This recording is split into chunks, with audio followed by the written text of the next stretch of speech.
फैसल साहब, आप कुछ फरमा रहे थे रसमलाई रसगुल्ले की बातों पे, जब मैंने बताया कि इस वक्त बहुत से लोग इररेलेवेंट हो गए हैं, लगता है ऐसे है।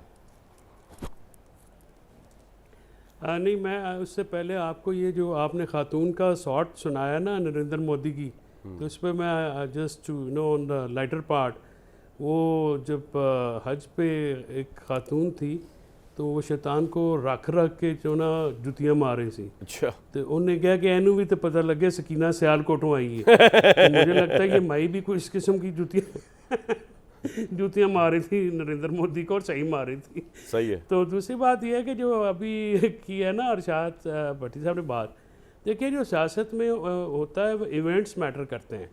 आप जो पॉपुलैरिटी और अनपॉपुलैरिटी के बीच में एक इवेंट होता है, और इमरान खान के साथ पब्लिक है, आप उसको कोई कहें ना कहें, वो आज भी वो पाकिस्तान का सबसे पॉपुलर लीडर है, आज भी वो सबसे ज़्यादा मजबूत शख्सियत है, आज भी निगाहें मुर्तकज़ होती हैं। यानी पहलगाम के बाद सबसे ज़्यादा जो वेट किया जा रहा था कि इमरान खान साहब का मैसेज अंदर से क्या आएगा, आज इस चीज़ का इंतज़ार किया जा रहा था, तो वो भी कि जी जंग के बाद इमरान खान साहब का मैसेज क्या आएगा।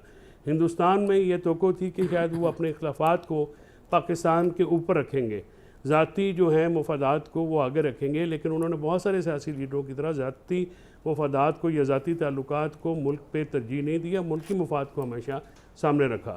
तो ये कोई भी इवेंट ऐसा होगा सर, आपका पॉइंट आ गया, रिलेवेंट नहीं कर सकते। I disagree with you with due respect। कोई कौम इंतजार नहीं कर रही थी पहलगाम के बाद। सर, मैं जरा अर्ज कर लूं, उसके बाद आप मुझे रिस्पॉन्ड कर दीजिएगा। कोई कौम इंतजार नहीं कर रही थी पहलगाम के बाद कि इमरान खान साहब का क्या मैसेज आएगा। कौम इंतजार कर रही थी नरेंद्र मोदी की ललकार के बाद कि पाकिस्तान आर्म्ड फोर्सेस का रिएक्शन क्या होगा, number 1। Number 2, in the changing scenario आप लोगों की जो स्ट्रेटजी है, 1.5 साल तो मैंने समझाया इमरान खान को टॉक शो से कि आपका काम है आबिद शेर अली की पार्टी के साथ भिड़ना, आपका काम हमारी फौज के साथ लड़ना नहीं है, ना आपका काम हमारे नए आने वाले आर्मी चीफ के साथ लड़ना है। जो आपको इस तरह के मशवरे दे रहा है वो भी उल्लू का पट्टा है, वो भी अहमक है, और जो करने वाला है वो उससे बड़ा अहमक है। लेकिन खैर, मेरी तो बात किसी ने सुनी नहीं। अब आप मज़ा आ गया ना आपको, अब जंग भी जीत ली हमारी फौज ने, अब सब कुछ हो गया।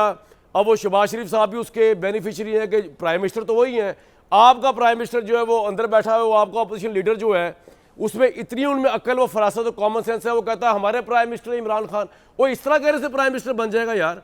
कोई अकल है, कोई जीरकनेस है, कोई कौन लोग हैं यार आप? अब इस वक्त मुल्क जो है वो जीत चुका है, जंगे हम जीत चुके हैं।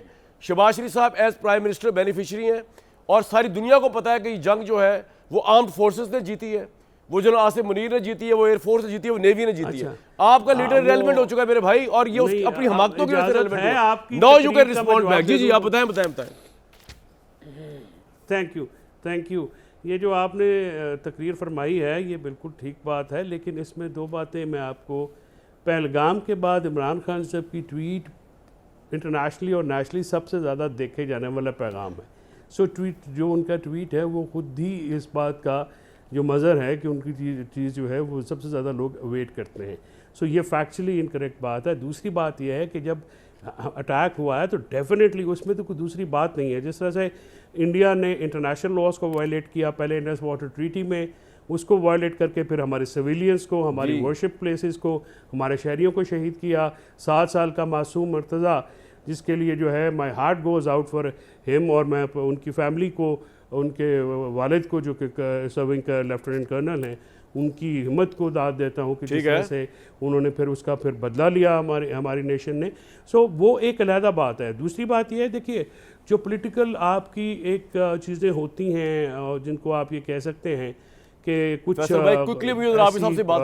चीज़ें, मैं भी आई टेंड टू एग्री कि काफी सारी चीजें ऐसी हुई हैं जो नहीं होनी चाहिए। हम दो जिन बातों में डिसएग्रीमेंट नहीं, अगले प्रोग्राम में कर लूंगा आपके साथ में। मेरा आपका तो डिसएग्रीमेंट एग्रीमेंट चलता ही रहता है, कोई ऐसी बात नहीं। तहरीक इंसाफ से अगर एग्रीमेंट हो जाए तो, और अगर वो मेरी बात मान जाए तो इमरान खान बाहर ना आ गया तो अब तक। खैर बहरहाल, आप ना आपने मानना है ना उसने बाहर आना है।